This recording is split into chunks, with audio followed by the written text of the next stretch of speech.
Hello everyone, today we will be playing Tiny Rogues, which is a bullet hell roguelike where your goal is to kill death. Starting off with the first character you play, you have 3 main weapons, a wand, a sword, and a bow. You also have 3 main stats, strength for melee weapons, dexterity for ranged weapons, and intelligence for magic weapons. If you look at the top left of the screen, you can see that you have 2 dash charges and 2 mana stars that drain when you use magic weapons. And when you run out of mana, you don't stop firing your magic weapon, but instead, it does less damage. Each room, you are granted 2 different options, be it gold, food, or a shop. I chose the food path since each food item grants XP, which can give you some game-changing traits. After clearing all the rooms, you are presented with 2 options, which are guarantees of what you could get after defeating a boss. For example, if you needed a helmet, you could go down the left path, and there would be at least 1 option for a helmet. After defeating the first and second phases of the Spider Queen, you are presented with 3 options.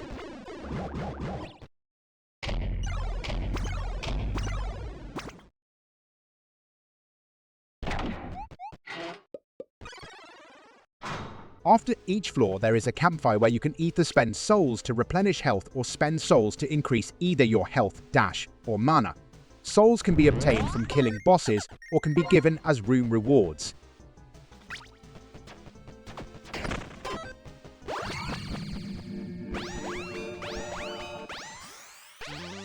Once you've eaten 5 pieces of food, you gain a trait, and sometimes they can be either game-changing or not so much, like now for example. I decided to go with the Poison Aura, since that seemed like the best one out of all of them. Not long after I came across an armory. Weapons can have different stat multipliers starting from E to S, and they can have more than 1 stat multiplier. I decided to go with the Blizzard Scroll, since strength and intelligence are my highest stats.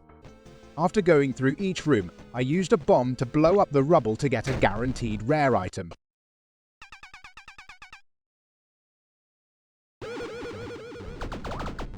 I have to say that this Blizzard Scroll is doing amazingly well compared to the starting weapons.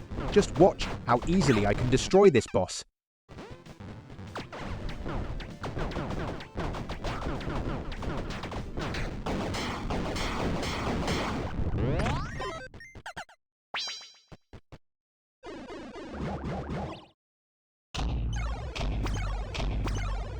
Since I am not using a melee weapon, the middle one is useless, and I don't have any companions, so the right one is also useless, so I have to go with the Elementalist Robe. After going down a few floors, we are finally getting better rewards. Now we can get some food items that now grant more stats. Going through some rooms, I came across a shop, which had some nice pair of boots that are going to come in real handy when I get some traits later on.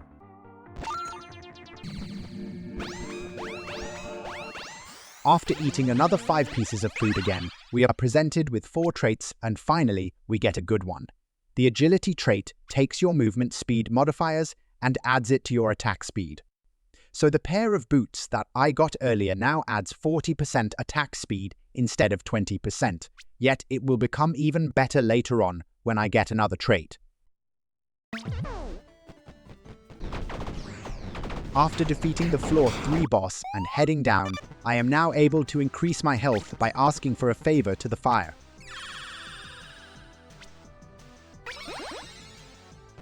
After a bit, I came across a pawn shop where I can sell all my old starter items.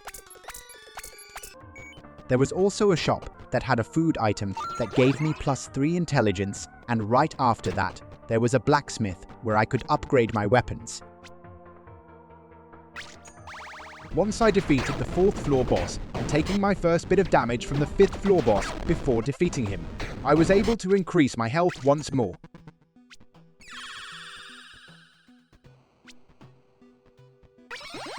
Reaching the 6th floor, the enemies are getting more harder, throwing even more things at me to dodge. Later I leveled up again and got a new trait that made my boots give an 80% damage boost. After breezing through the 6th floor boss, I picked up an offhand item called Cupid's Orb. This orb grants 20 power, which increases my damage and radius effect. It also has the ability to charm enemies once it rotates around my character. Later I encounter another armory and got the blasting wand, which will be useful in clearing out small enemies. But as you can see, it does very little damage to the boss compared to the Blizzard Scroll.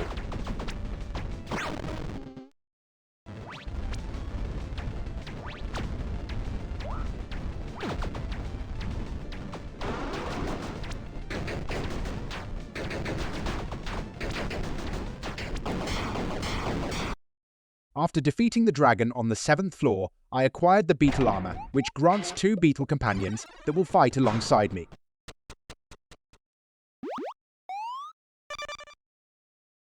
Halfway into the 8th floor, I purchased some candy and a set item called Magitech Headset, and once completed, will grant a 100% critical hit chance while in mana burnout.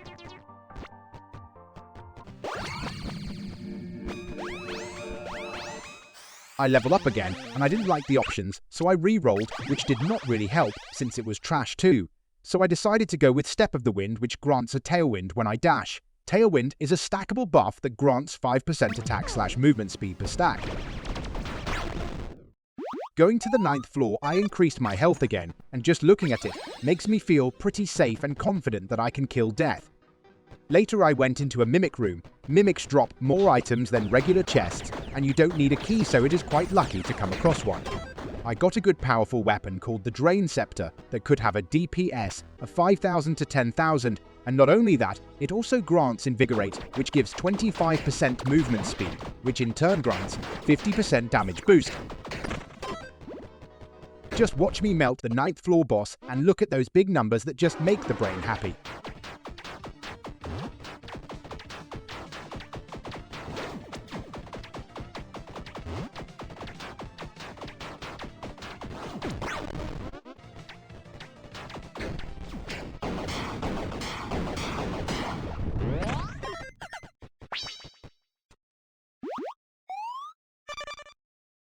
Alright, we are now on the 10th floor where death resides, and all we have to do is pass the final rooms and reach our one and final rest area.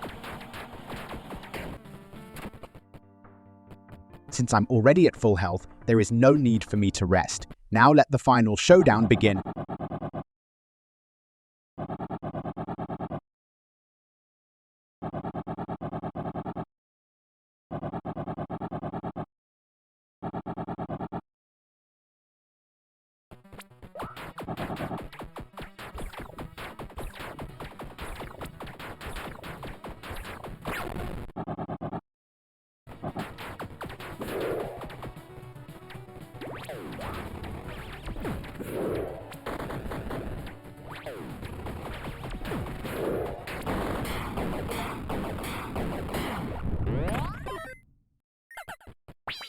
Well, that was anticlimactic, but it seems that this is not the end, so let's continue forth.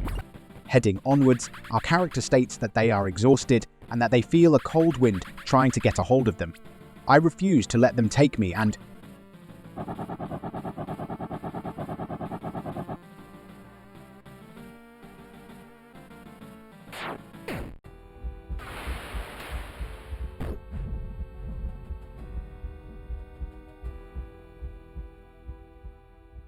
I thought that this was the end of the game, but there still seems to be more to it. Apparently we have to kill death 5 more times each with a different character until we can get to the next part of the game. We also can get permanent upgrades, just like any other roguelike. Well, that's it for now. If you want to see the next part of this little series or want to help out a small creator, then please like and subscribe.